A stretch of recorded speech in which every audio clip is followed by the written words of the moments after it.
नमस्कार, मी शनाया. राज्यातील शेतकऱ्यांसाठी एक अत्यंत आणि महत्वाची पण थोडीशी धक्कादायक बातमी समोर आली आहे. राज्यातील ग्रामीण भागातील शेतकऱ्यांसाठी एक मोठा आणि महत्वाचा निर्णय राज्य सरकारने घेतलाय.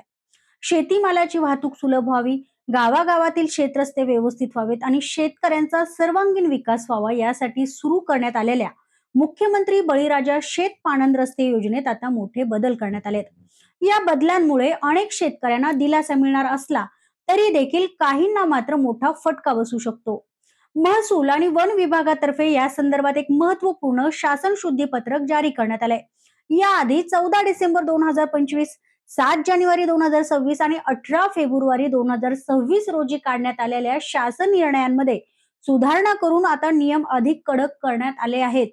या निर्णयामागे स्पष्ट उद्दिष्ट आहे की शेत रस्ते मोकळे ठेवणे आणि शेतकऱ्यांना कोणत्याही अडथळ्याशिवाय त्यांच्या शेतात ये जा करता यावी. या संपूर्ण निर्णयामागे मुख्यमंत्री देवेंद्र फडणवीस यांची महत्वाची भूमिका असल्याचं बोललं जाते. तर महसूल मंत्री चंद्रशेखर बावनकुळे यांनी या निर्णयाची अंमलबजावणी करण्याची जबाबदारी देखील घेतली आहे. त्यामुळे हा निर्णय आता केवळ कागदावर न राहता प्रत्यक्षात तो उतरवला जाणार आहे आणि तो निर्णय शेतकऱ्यांसाठी फायद्याचा आहे असं बोललं जात आहे.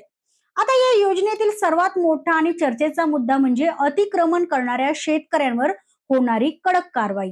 जर कोणत्याही शेतकऱ्याने पाणंद रस्त्यावर अतिक्रमण केलं, रस्ता अडवला किंवा इतर शेतकऱ्यांच्या ये जा हक्कात अडथळा निर्माण केला तर त्याला प्रथम 7 दिवसांची नोटीस दिली जाणार आहे. या 7 दिवसांमध्ये अतिक्रमण काढून टाकणं बंधनकारक असेल. जर शेतकऱ्याने हे आदेश पाळले नाही तर प्रशासन स्वतः ते अतिक्रमण हटवणार आहे. पण इथेच कारवाई थांबणार नाही. नियमांचं उल्लंघन करणाऱ्या शेतकऱ्यांचे आधार कार्ड आणि फार्मर आयडी तब्बल 5 वर्षासाठी ब्लॉक करण्यात येणार आहे. म्हणजेच त्या शेतकऱ्याला पुढील 5 वर्ष कोणत्याही शासकीय योजनेचा लाभ मिळणार नाही. तर ही तरतूद अत्यंत कठोर मानली जात असली तरी यामुळे त्याची राज्यभरात मोठी उलटसुलट चर्चा सुरू आहे.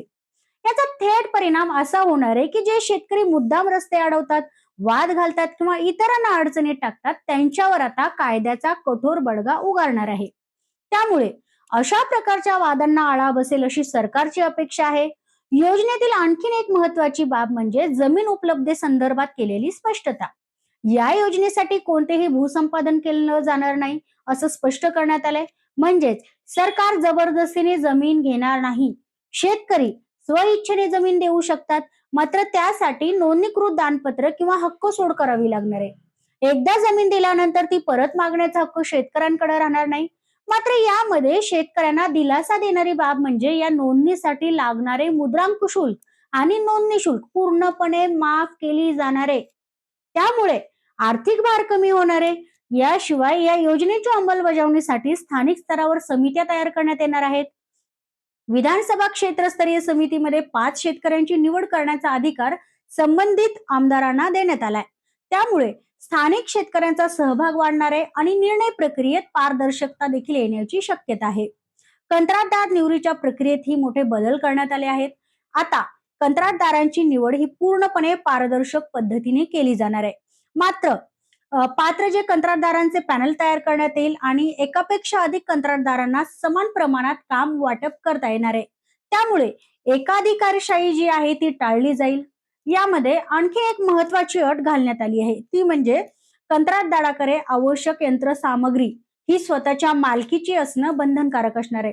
यामुळे कामाची गुणवत्ता सुधारणार आहे आणि वेळेत काम पूर्ण होण्याची शक्यता देखील वाढणार आहे. तसेच कामाच्या रकमेच्या 2% किंवा किमान 15 लाख रुपये इतकी सुरक्षा ठेव अनिवार्य करण्यात आली आहे.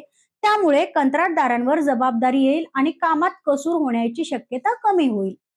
महसूल यंत्रणेची जबाबदारी देखील यामध्ये स्पष्ट करण्यात आली आहे.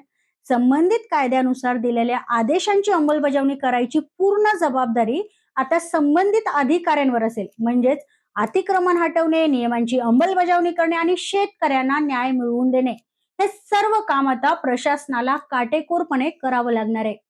एकूणच पाहिल्यास मुख्यमंत्री बळीराजा शेतपाणंद रस्ते योजना अधिक प्रभावी आणि कडक करण्यात आली आहे.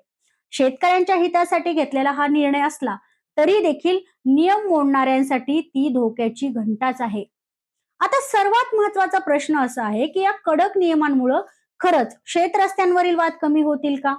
शेतकऱ्यांना याचा फायदा होईल का? की काही ठिकाणी यामुळे नवीन वाद निर्माण होतील. हे येणाऱ्या काळातच स्पष्ट होणार आहे.